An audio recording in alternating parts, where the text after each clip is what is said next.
second. I want to know about your journey because I see all these great artists that you played for and played records on, and man, I just want to know: has it been hard? Has it been tough? I When don't think it's been any harder than it would have if I was digging ditches for a living, you know? It's hard, but I mean, it's what it's what I love. I understand that, anything that you do that you feel passionately about, you're gonna come up against struggles and challenges. But, I think it's a matter of faith, right? Do you believe that this is what you need to be doing? Do you believe that this is what you do? And we just get through it, man. Yeah, I mean, I remember playing, I played every Monday night for 4 years with this great blues guitar player, left hand southpaw, Chuck Day, in Fairfax, California, and Blue Monday nights, man. I'd get paid $12.50 and drink about 70, so I'd go home like owing money every night. But the shit that I learned from that guy, I carried right, with me, and I'm sure it helped me get a bunch of other gigs. So, that's just part of the paying dues part about this whole right? thing. Did you go through a lot of that? Yeah, ton. Okay, so I hope this isn't a touchy subject, but I have to ask: um, is that why you dropped out of Berkeley because you had a good gig or No, I dropped out of Berkeley because I don't like school. Like okay? That's a good. That's a great answer. I'm not a student, if you Okay, will, right? I'm more of a participant than an observer. okay. You know, Well, you're way too young for me to ask about some of the stuff because what was funny because Eddie Bears he told me that there was this band that was would be jamming in the in the auditorium at night all the time, and he said, Malcolm, they were terrible. They were terrible. He said, but what's crazy is the singer's name was Jerry Garcia. I it, said, what? I didn't know the Grateful Dead went to Berkeley. He said, yeah, they're all Berkeley grads. no kidding. Yeah. Wow. And that's, and I was just wondering, did you run into anybody? Okay, well let's just fast forward backwards. I got into the elevator in like one of my first days, and I may or may not have had a bag of mushrooms. Probably did. And I ran into a kid, and he's like, "Hey, man, my name's Jay," and he had his drum kit with him. And this was Jay Lane, who is now the drummer for Dead and Company, Right. and he was also in Primus, like started Primus. Who's the guy that plays the guitar with the bass strings on it? Crap. Anyways, we hit it off. I think I traded him or gave him some mushrooms for some weed. Anyways, long story short, he split like after the first semester, and then after the second semester, he called me. He's like, "Dude, come to San Francisco, man. I got some stuff that we're doing." He was playing with like the Deftones, and so I proceeded to get thrown out of Berkeley for like various reasons. Most of them being, you know, educational. I wasn't studying and I wasn't showing up to class because I was still eating mushrooms. But yeah, so Jay is a dear friend. Like we go way back, and yeah, the Grateful Dead. I mean, it makes sense. Berkeley was a terrifying thing because my experience was that I'd go walk down the practice rooms and hear these kids and people just shredding, playing amazing stuff, and I was like, I got no business here, man. I'd hang my coat over the window so people couldn't see me practicing because I thought I was that bad. You know. Are you Oh yeah, I serious? was terrified. It was like really intimidating. Just the level of musicianship there. So plus, I wanted to be out partying with my friends. I went straight from high school to college, which I don't recommend to anybody. You know, Right. yeah. But they Why they, would you? they literally told me, they said, "Don't come back until you've done something." Really? Yeah, yeah, Holy moly. yeah. Well, there was also like law enforcement involved and stuff. Like things got dark. Okay, so you went through you're the rock and roll story. Pretty much, yeah. I Okay. can't go into it here in detail, but No, and I won't go into mine, but I'm sure you've heard about my past because I've done a lot of hell raising around yes. Nashville. I mean, there was some times years and years ago, probably 20 years ago, that I tore up the BMI freaking grass and they just put down and gotten man. I mean, I've just been through a lot, you know. The Yeah. rock and roll bet was used to be Dude, real rock look, and roll. food though. fights, drugs, and alcohol. That was my Berkeley experience, and they were, that that was not on the curriculum. And that's why you became the keyboard player of Lynyrd Skynyrd. I That is suppose. so great. That's so great. So, I mean, that's why, I guess I feel comfortable when I talk to you because, and I think that's too, though, a trait of a producer, a record producer, too. You know, have you ever worked with T-Bone Burnett? No, I wish, man. I love his I stuff. engineered for him. Yeah. And I remember when I got the call, because you're this type of guy. Um, when I got the call, I was nervous as hell. Like the first time I recorded you, I was nervous as hell. But within 5 minutes, you made me feel very comfortable. And I'm going to flash a picture of me and you at the console right here on the podcast. Um, you made me feel so comfortable, and that's producer's job, and that's what's funny. But you get seasoned guys that really know what they're doing. With T-Bone Burnett, I was so nervous when I went to the session. When Pops called me and said, "You're engineering for T-Bone Burnett," I went, "Who?" He goes, "Allison Krauss and Kenny Welch." I said, "Oh shit. I'm only 25 years old. I don't, what am I doing? And he made me feel within 5 or 10 minutes like I'd been engineering for him my whole life, Right. and that that's good vibes, I guess you would say. Yeah. Because some people are just intense, and I feel like I'm pretty intense as a producer, but with these rock bands. But these rock bands are a different thing. They need discipline.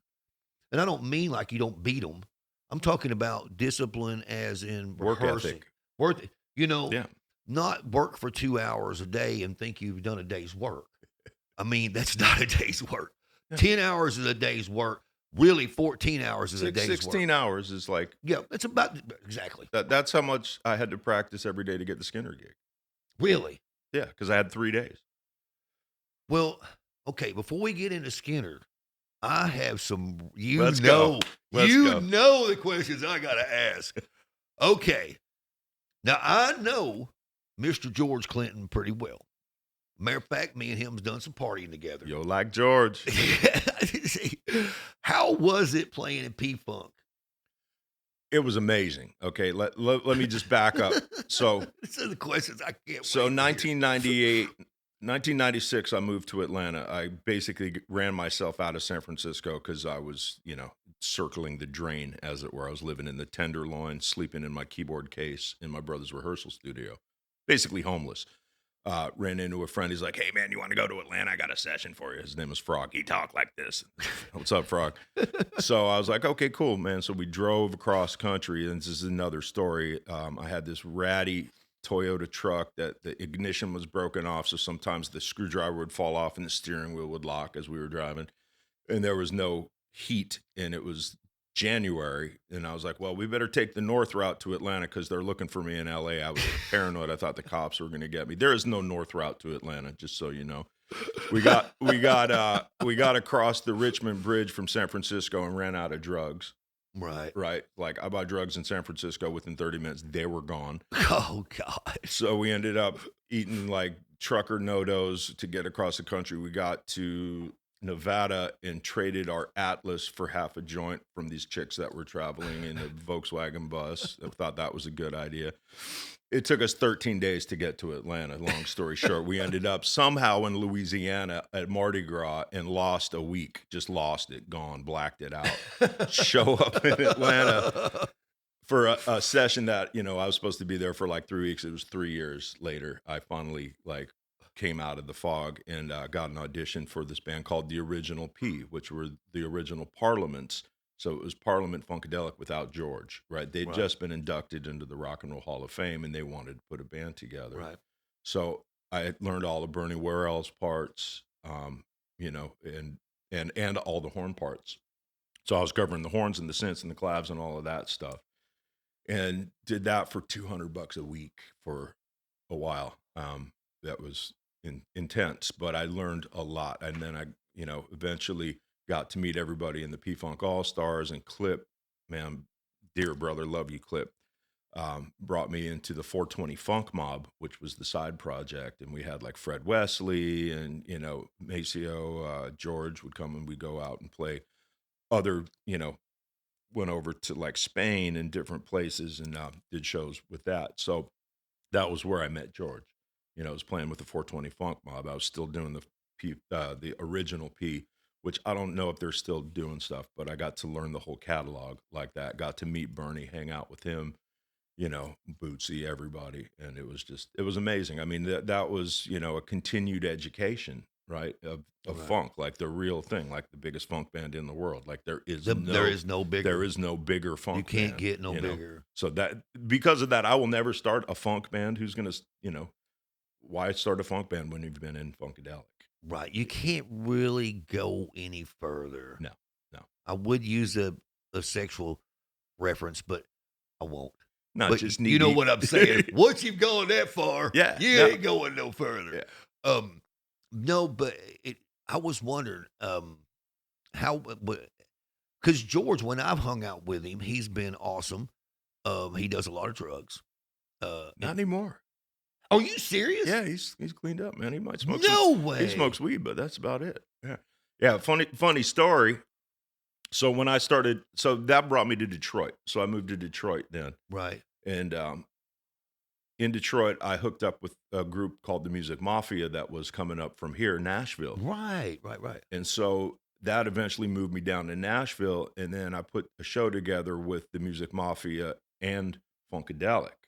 So we did the 420 Funk Mob featuring George with the Music Mafia in Nashville, and that was amazing because the Music Mafia, is like Big and Rich, Gretchen Wilson, James Otto, Exactly. and so we just put those two worlds together, and it was really cool. Like a really cool thing happened there. Do you know Paul Allen? Yeah. Okay, yeah, he's a matter of fact. We text each other back and forth about every other day, messing with each other. I always send him funny stuff, memes and stuff like that. I gotta start sending you some stuff. I mean, Shit! Here we there's go. some funny man. We get some funny stuff. It some of it's distasteful and then some of it's really tasteful. That's my kind. I gotta send you the pumpkin. I have an gotta send- appetite. I have an appetite for distasteful humor, man. What can I say? But so the Music Mafia got you here. Yeah. That is awesome. Yeah, that's a bunch I've hung out with, but of course, I'm not a part of it. But I just thought that was a really good time in Nashville. Well, the cool thing about the Music Mafia is I was playing with the artist up in Detroit called Jody Raffoul, and there was like an after party for a Kid Rock show at, I can't remember if it was the Magic Bag or one of the big clubs there in Detroit, and the Music Mafia was playing, and like they set up with like couches and like tables and lamps, and then this girl Rachel who was like live painting, and it was just like this big party where all these different artists would come up and take the mic for a minute, and Jody and I came up and did one of his songs, and then Jody walked off like, no, you stay. And they made me stay and play, and I would just play, just kind of grabbed what they were doing and played along with them on the Wurlitzer. John Nicholson had a whirly up there, and we ended up playing till about 4:30 or 5 in the morning. And it was like this like living room jam session, man. I was like, you guys are great. So, Right. hooked up with Make them. you some more coffee. Yeah, sure. Their whole thing was, music without prejudice, right? So they had all different types of artists going up. It wasn't just country music, right? So, I really fell in love with the whole concept of, kind of a scatter approach. You just grab all these different artists with these different styles of music, you put them on the stage and you entertain. And mostly you entertain each other, right? It's like you're entertaining the rest of the people on the stage, and that translates to the crowd. The crowd's like, wow, these guys are having a great time. And the level of musicianship, of course, from Nashville is like Oh my over God. the top, right? It's So- unreal. So I fell right into it. It felt, it just felt right. So I started communicating with them and going back and forth. And then I started flying down to Nashville and working down here. And that's what brought me here. That's freaking awesome. So you've been around the block a lot. Yeah. And and I hope you don't mind me saying this, but it's nice to talk to a buddy, a friend, or and know that they've had the same struggles I've had with drugs and stuff like that. Oh yeah, yeah. No, And it's tough. I was a problem, man. I am the problem. I figured that out. Oh yeah, You know, oh yeah. but I mean, I got clean in 2002. So it's coming up on 20. I just hit 21 years clean and sober. It's been that was the life changer, right? Like none of this would have happened without that. I'd be dead for sure. Right, and I You I know, feel like if, my wife hadn't came along, I'd be dead. yeah, I'm almost positive. I was, as AC/DC said, a runaway train. I was coming off the tracks, buddy. I'm bro. talking you wouldn't even have known me. I mean, I was really bad. Well, I mean, if we wanted to get into that, like for me, the whole reason for being a musician at first was so that I could get away with that shit.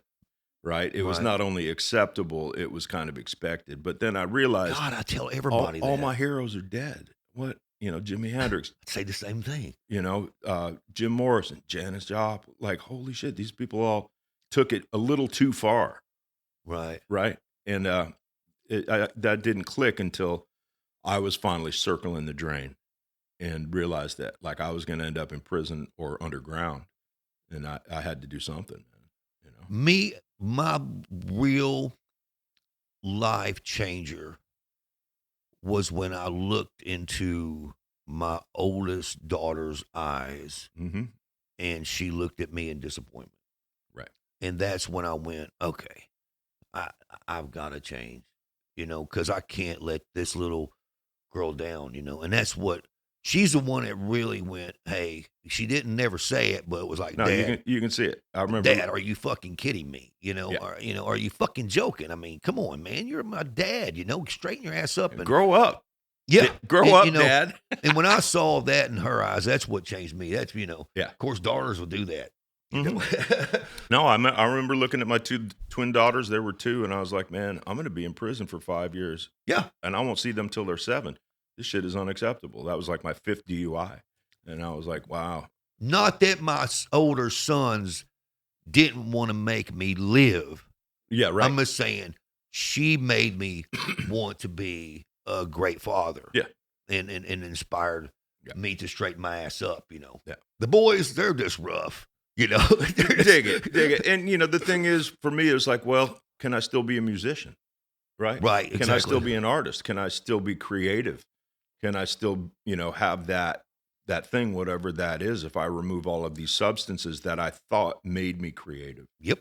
And the truth of it is that I was doing all that to take the edge off, but the edge is where it's at, man. Like It is. living in that edge, like the fear of like leaning into that, that's where that real creative spark happens. That's where you get the payoff, man. It's like if you can walk through that without medicating or, numbing it down, you get massive returns, right? Right. Because like I was walking around with a wet blanket over me, man. Like everything was just kind of, and I remember within the first 30, 60 days, I was like, when did everything get so green, man? Like the colors all got brighter and I could hear the notes better and I could hear me playing better. And I was like, holy shit, So it was like a massive transformation. Do you feel like, and I know this is a crazy question, but do you feel that when you were high on drugs and you were creating, do you feel that there was something guiding you from inside to help you not wreck that particular thing in your life? Because I did. Yeah, there definitely was. But again, I'm an extremist. I take things way too far with everything. Like everything is more for me, right? So I took whatever opening of the doors of perception was when I ate a bunch of acid, and I just like ran that all the way into the wall, and then the drugs and the alcohol ran that all into the way into the wall. Like it works for a minute until it Right. doesn't, and then it Right. gets really fucking bad.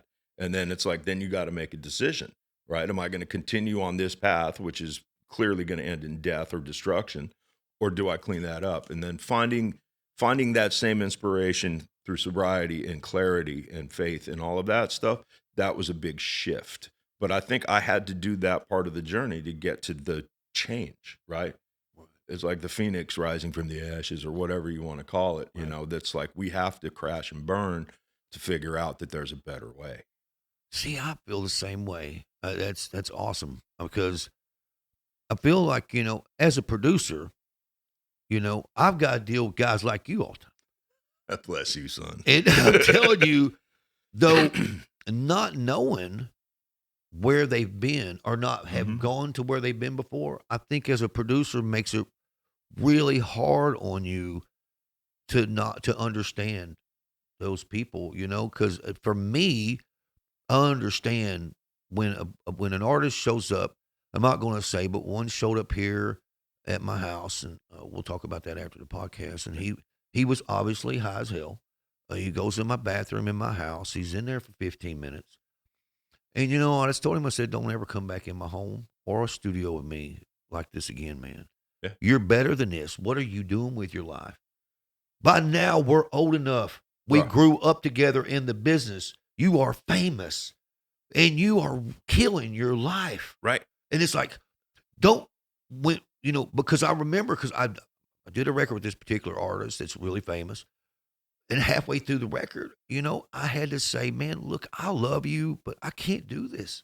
It's hard to watch. It's really, really hard I to can't watch. see you getting up in the morning, freaking drinking, freaking vodka and snorting cocaine, Mhm. and then pretending that you're telling me that you're sober. You're a liar. Yeah.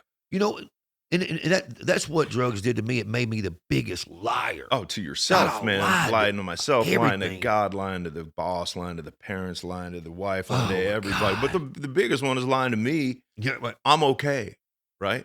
I'm not fucking okay when I'm doing that shit. And that's for me the hardest thing to watch because as an artist, what do you need to be? You need to be authentic, right? And I can't be authentic if I'm bullshitting myself and I'm buying my own lies, right? I'm just not there. And it's hard to watch, but I also understand after having gone through my journey that these people have to go through their journey and they got to hit that wall and I can't do that for them. Right. But I can be here when you want to come out of the other side and say, hey man, we got you, but it's tough. That's been the toughest thing in my journey is watching my friends die, literally God, I dead, know. right? Not here anymore, man. What happened? They fucking checked out. So, But how do you feel about some of these guys, like the particular person I'm talking about? I've got a feeling you know who I'm talking about. How do you call up and just and not make him mad? Because I made him mad last time I talked to him, and go, I love you. Would you please? Would you please? This is your life. You'll be so much happier, and you'll find so much more substance in what you're doing. And you will add some joy to your life if you just quit this stupid shit, And it's well, answer me this: would you ever listen to anybody telling you need to quit this shit? Really, honestly, it's like I had to make that's a good question. I had to make that decision for myself. Everybody told me I had a problem. I'm like, no, you're the one that's got a problem with my fucking drinking. It ain't me, right? So until I was ready, Right. nothing was going to change me, man. You can't scare me into getting sober. Are you crazy? Well, I had this big thing and no one can tell. Yeah, that's the big lie. Dude, that's the two big lies. They're like, I'm only hurting myself and I don't have a problem. And we're always the last. We're always the last to find out, right? It's we're the ones that don't know because you're like, I didn't realize I acted that stupid.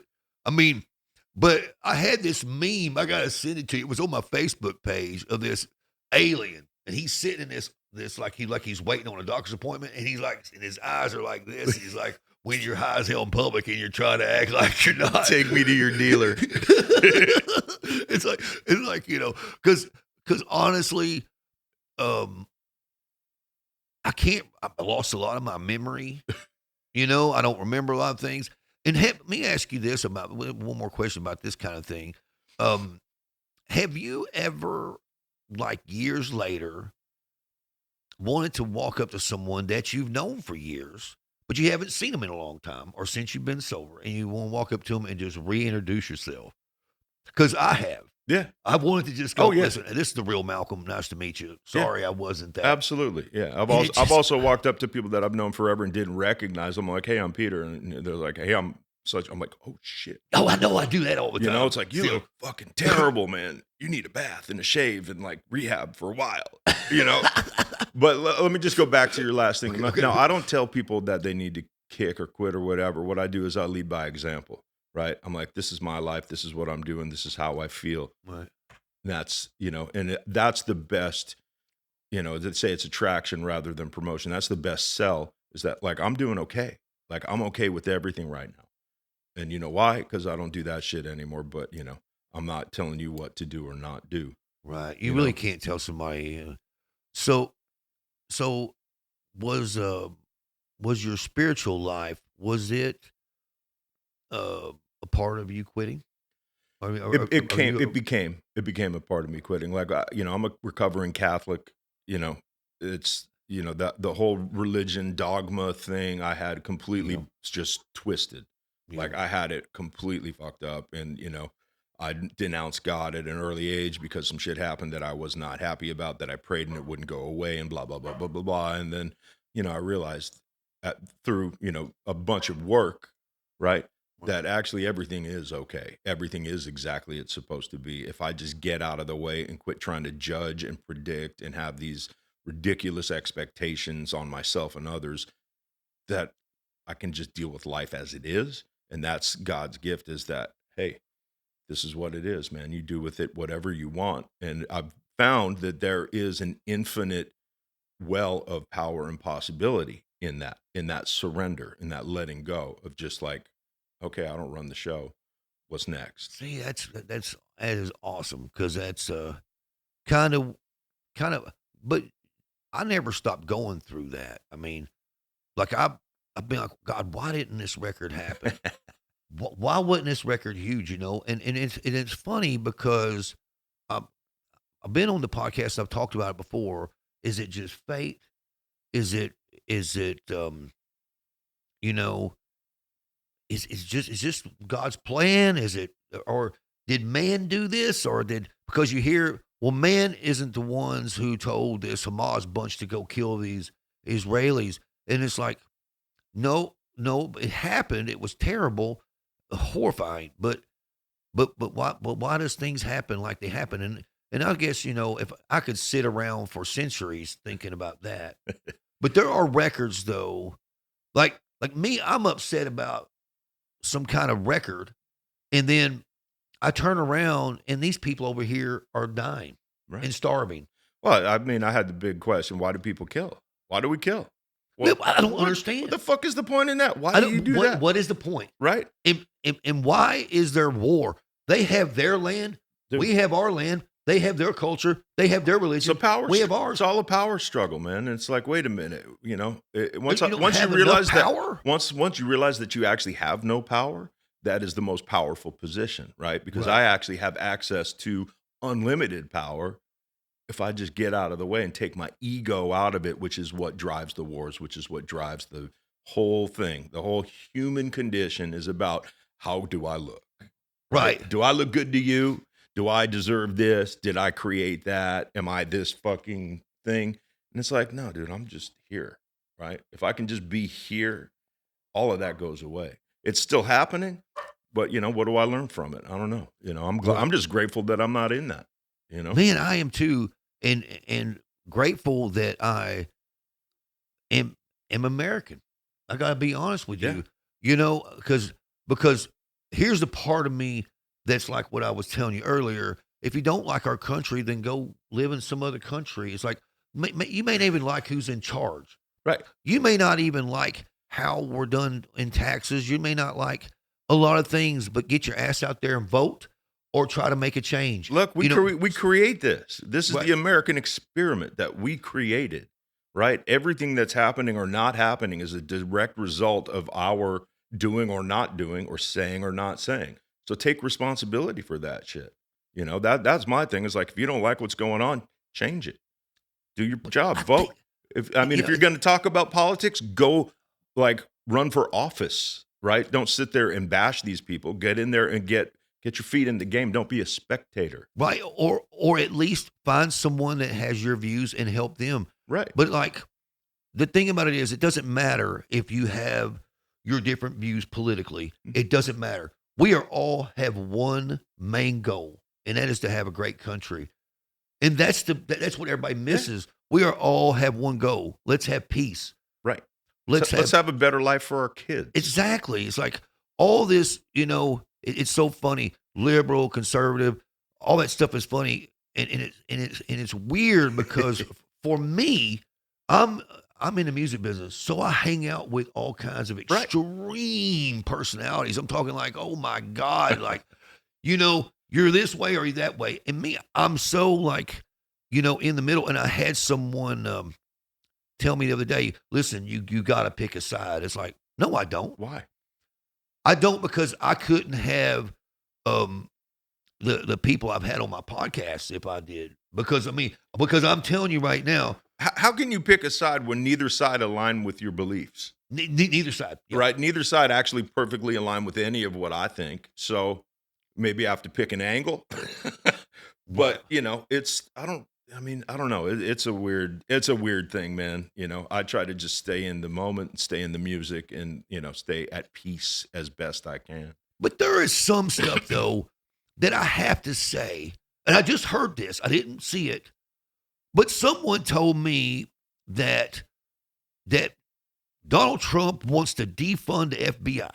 Okay, listen, of course he man. does. They're trying to. They're nailing him to the wall. Look, that's the stupid thing I heard him say the other day. Yeah. I went, Jesus.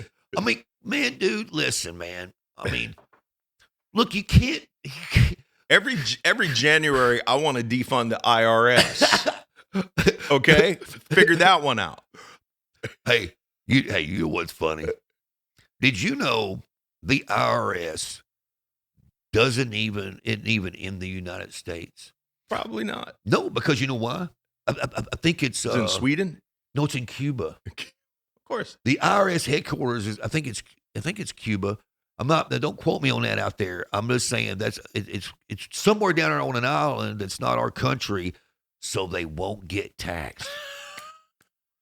Did you know that? That's fucking great. That's great. American. Yeah, it is. I mean, you don't get any more American than that. They moved the headquarters out of the United States so they wouldn't get taxed on the taxes that they collected. Yeah, that's a whole rabbit hole. I'm just gonna let that go, baby. Because look, I'm just Here's saying. my advice to everybody listening to this podcast: get a good CPA. You'll be fine. The $1,000 you spend is gonna save you millions. Okay. Oh yeah, I want to ask you because we've already crossed over. We haven't really crossed over to your experience with Skynyrd, but I want to ask you, how would you like working with old Yellow Wolf? Oh God, Wolf, I love guy. you, brother. Man, that's been some of the funnest music that I've ever been involved with. And like Wolf is by far one of the most talented individuals that I've ever been in a room with, and I didn't know who he was when I did that first session with him. Right. And I immediately connected, and he just, his ear and his intuition for sounds and songs and rhythm and lyrics. I watch him just write an entire song on his phone in about less time than the song actually took to perform, and just came out and killed it. Unbelievable. yeah, I really love him. See him every once in a while, but very seldom. I'm gonna have to get him on the podcast because I really have a lot of questions for him, and he's been through some hell. Oh yeah. He really has, but seems like he's doing good now. Yeah, he's walked through the fire several times since I've known him. And he's his own worst enemy, like me and you. Well, artist. Hello, artist. Yeah, well, I mean, and that's what it's kind of weird. Is I think that as an artist, you're supposed to walk through fire. I use Michelangelo as an example because he was a drug addict, a freaking outlier of his family. He stayed in his sister's attic. He lived there. I mean, back then the attic wasn't like it is now. I mean, he was really lived as low as he could and didn't care. Well, I think in order to tap into whatever that source is that brings us creative inspiration, you have to be kind of out, out of your mind in a way where you're able to tap into that greater mind, Right. And it's a treacherous road, man. It's lined with, landmines and bombs and geez, it's crazy, but I think that's just the thing. Like all of the great artists were tortured in one way Yeah. mentally by themselves. Like how do I get this idea out? Are people gonna like it? Is it the right idea? Right? Does it feel like where does that come from, man? It's an interesting thing. Well, you said you were making a solo record, right? Yeah, So, and you've been taking years on it. yeah, Okay, that's so typical artist. yeah. Will you ever finish it? Well, oh God, who was it that said the song's never done? They're just abandoned. You know? Right, exactly. Yeah. Yeah, it's the way it is with mixing. Um, I, finished a mix, on Friday and sent it to the young lady, and she, like, calls me sounding like she's nearly crying. "This is so amazing." And I'm like, "Actually, that was just the direction. Right. That's not finished." Yeah, that was the demo. And she's like, "Are you serious?" I'm like, "Yeah, that's not finished. That's just where I wanna show you where we're going." Right. And she's like, "I love the direction. I love it. If that's just the direction." I said, "That's just the direction. That's not a mix." I mean, are you kidding? But see, maybe people don't hear things like we hear No, them. they don't. Like And listening for me is work, right? I Right. literally can't listen to music to just enjoy music because I'm like, well, why did they do that? Why didn't they do that? Why would you do that? And what is I that?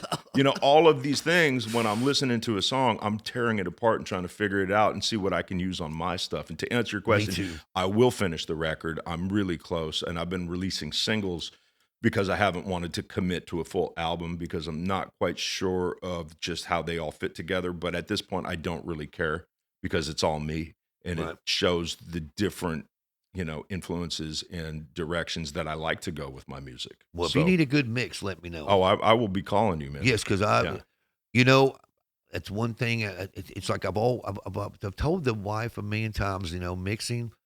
That's not the life I see me going to, but that's where God is pushing me. right.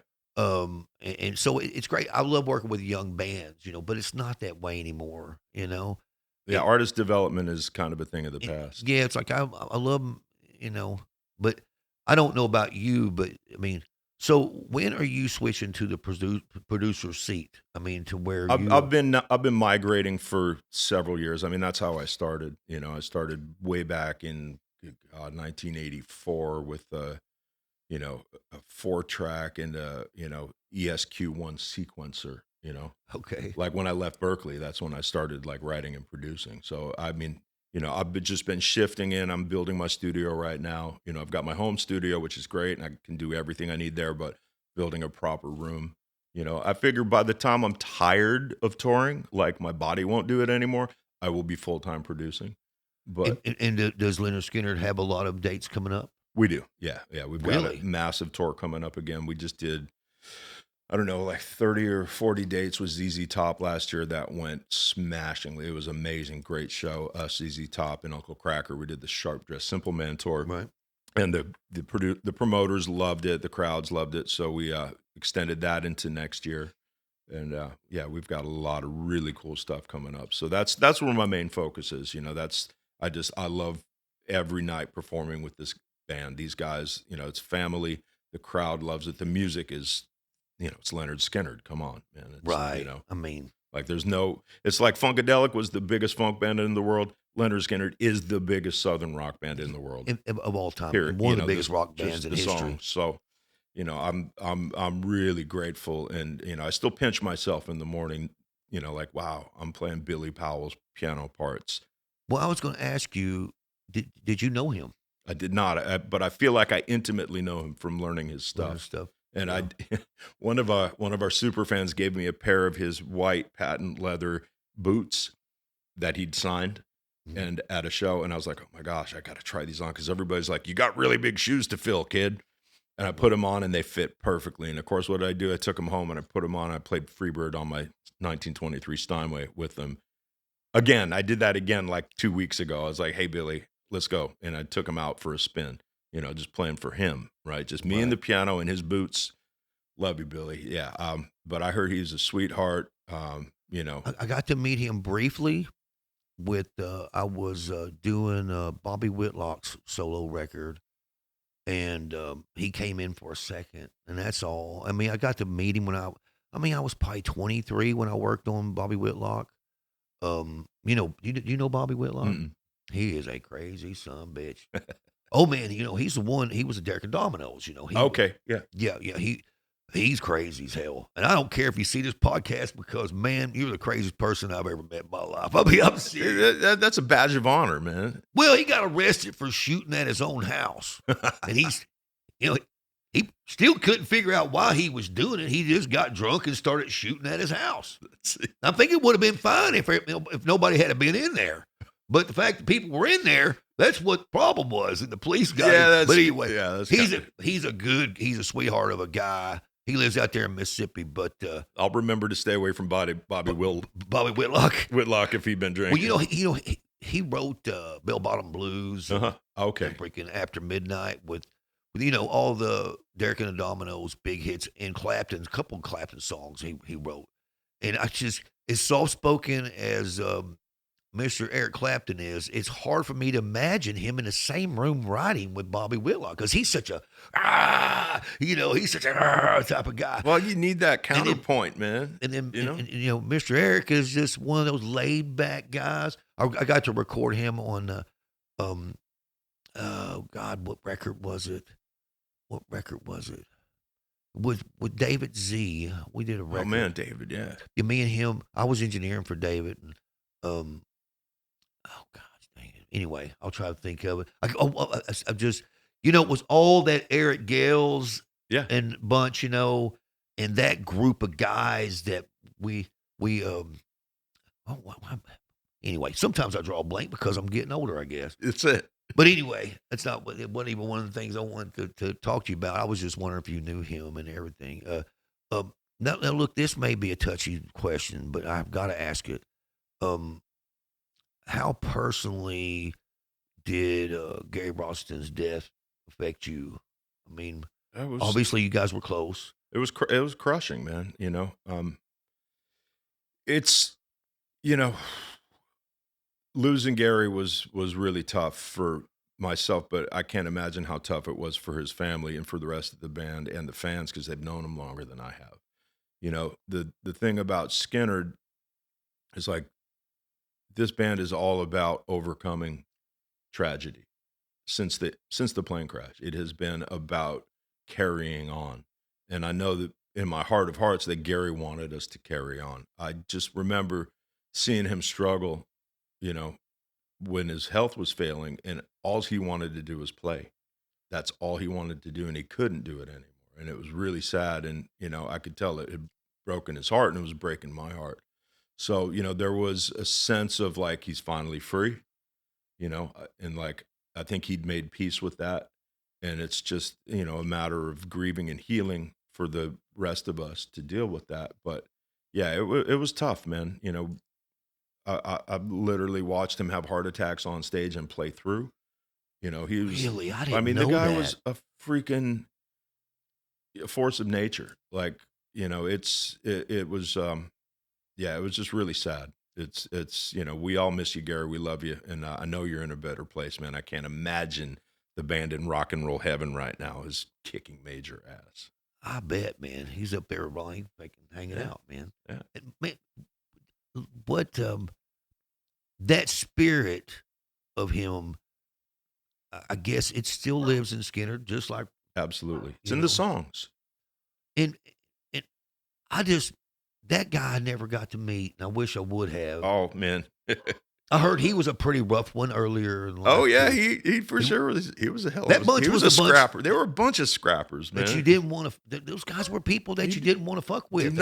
Look, when I walked into my audition, I was shaking in my boots, man. I'm like sitting there, sitting at the piano, and they all set up in a circle around me. I'm like, oh my God, there's Gary Rossington, Ricky Medlock, and Johnny Van Zandt. And they're all looking at me and shit. And he was just a soft-spoken, really humble, nice dude, man. Like, and he didn't speak much, but when he did, it was, your ears perked up. And he would say some of the funniest shit really that you'd never expect, man. It was just, yeah, good dude.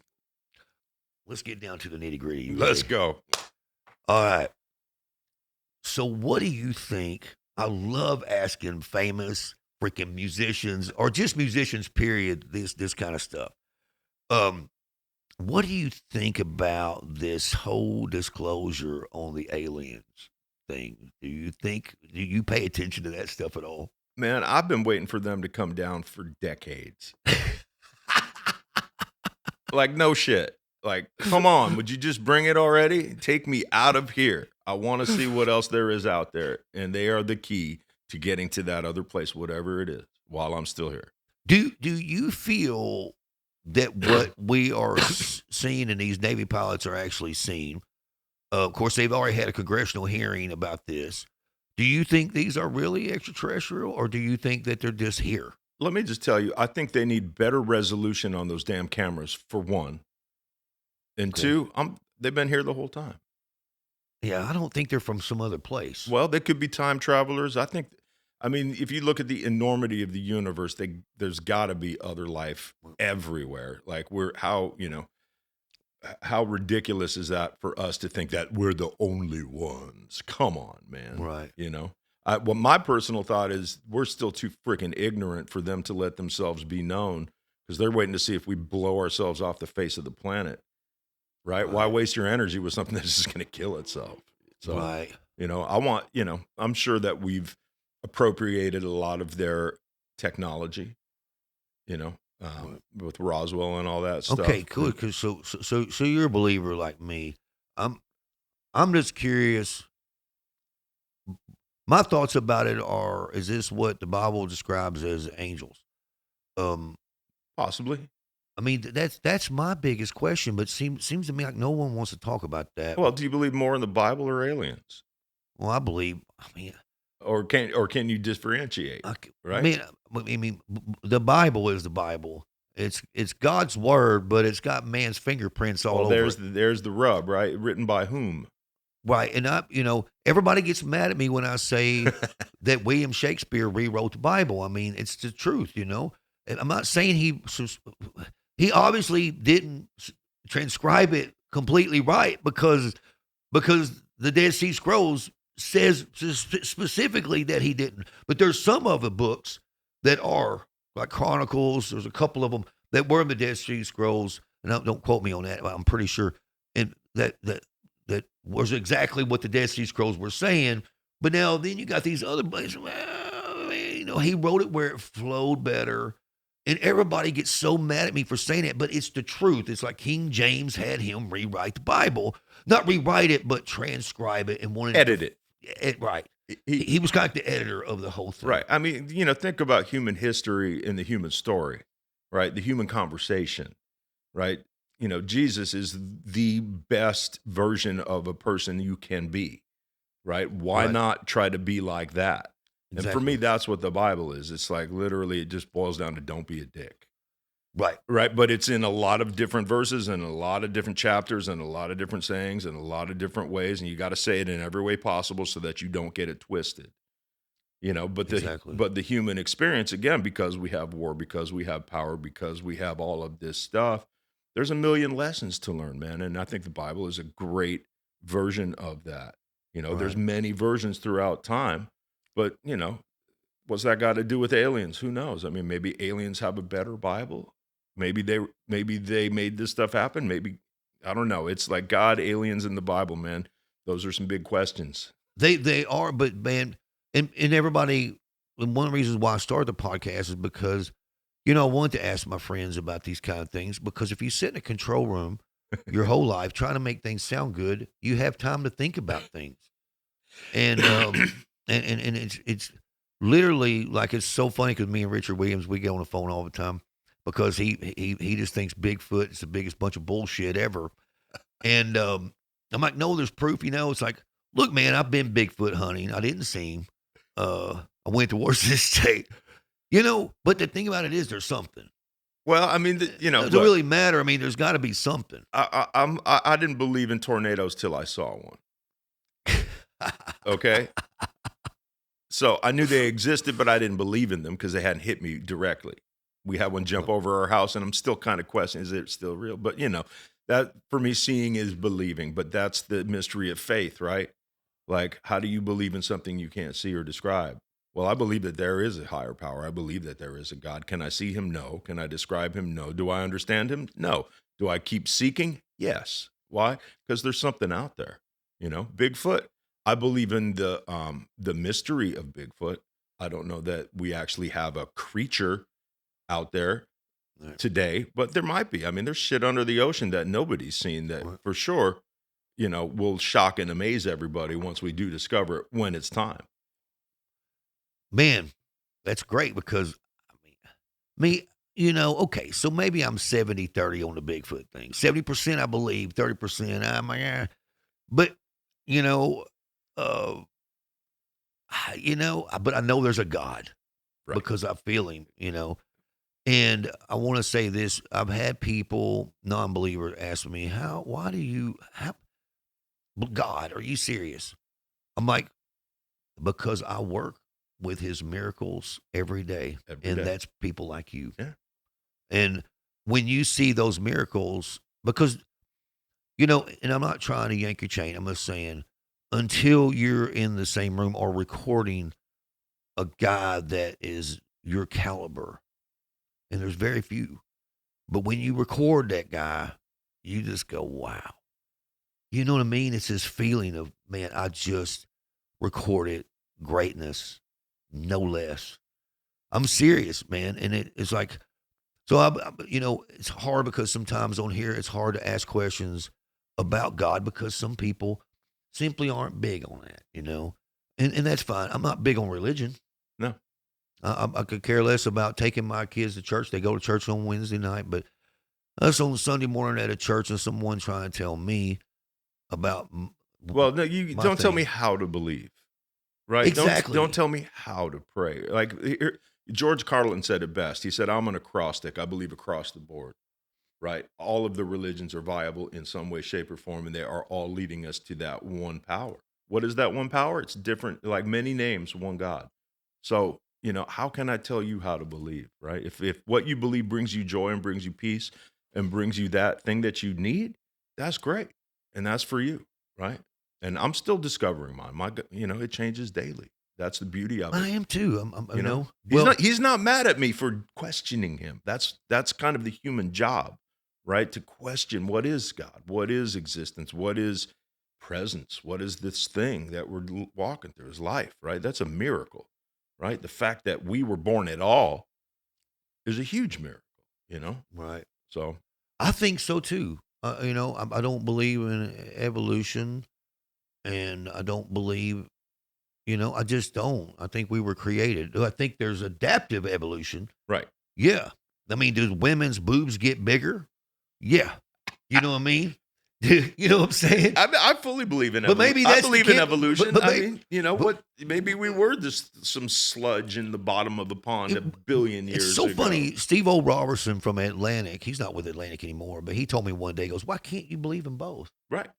It's like, because, Look, if God is all powerful, both clearly and certainly can exist.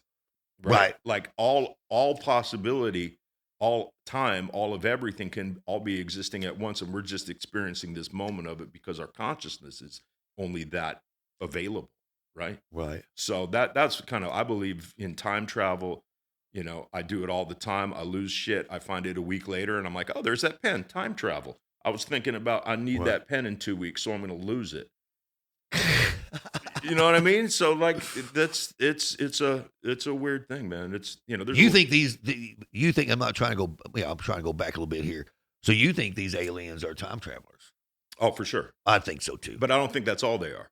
Well, I think that's one dimension of what they do. right. I also believe that we are the aliens. We're just stuck in this form right now. And when we die, we cross over into the other dimension. That's heaven or what? Transform, yeah. Transform. And I love asking this question. Have you ever done DMT? No, and I really wanted to, and I was pissed that my buddy wouldn't get me any of it. He was like, dude, you're too high already. That was Frog. He's like, no. I did DMT one time, but I didn't do enough to go to the other side. You didn't get into a K-hole? No, but I gotta say though, there was a spiritual thing about it that Yeah. happened to me where I was like, wow, I am different, but I do feel one a with little the bit more one with the universe. enlightened, I guess. Yeah. I'm not an Illuminati. Have you got asked to be an Illuminati? I cannot answer that question. Okay, well, I've been asked to be an Yeah, Illuminati. no, I haven't. Okay. I've been waiting for my invite. Nudge, nudge, wink, wink. I thought it was just a club of guys that gave each other work. Hell, you know, like sacrifice babies. And like, listen, I know the guys that are in that. They don't have time for that shit. I studied Freemasonry, all of that stuff. I got. You're a Mason. I got very deep into that stuff, like the pyramids and the alien, all that stuff. I was like, I need to know about sacred geometry. I need to know about sacred math. I need to know about all of these different planes of existence, thought planes, emotion planes, all of that stuff. Yeah. That is awesome. Yeah, my brother is a high as you go Mason, and my dad was. I'm as low as you can get. Really? Yeah, I'm just an entered apprentice, man. Really? When did you join the Masons? Shit, 5 years ago. Okay. 6 years ago. Okay. Yeah, I just kind of got really busy and didn't do all of my degrees. That's why I haven't got into it, because I haven't had time. When I get a little older, maybe. Yeah. I don't know. I keep myself pretty busy. Sounds like you. Well, do too. I mean, I love the whole concept of it's like we build the temple and the temple is us, right? It's like that keystone, the final keystone on the building of the temple is the death and passing over into the next existence. I was like, wow, okay, that was deep, and I need to think about that for a minute. Right, exactly. That's crazy. That's crazy. Well, Mr. Peter Keys, I appreciate you coming on the podcast, man. Brother, I appreciate you having me here. It, man. It's been a great podcast, I think. And you know what? There's going to be a part 2, because I got to start getting, I'm serious. Next time now that I know you believe in aliens or all that stuff, man, we'll go to town. Well, let's talk about how Bigfoot probably is an alien. Do you think that way? Absolutely. I mean, if we're all aliens, yeah, for sure.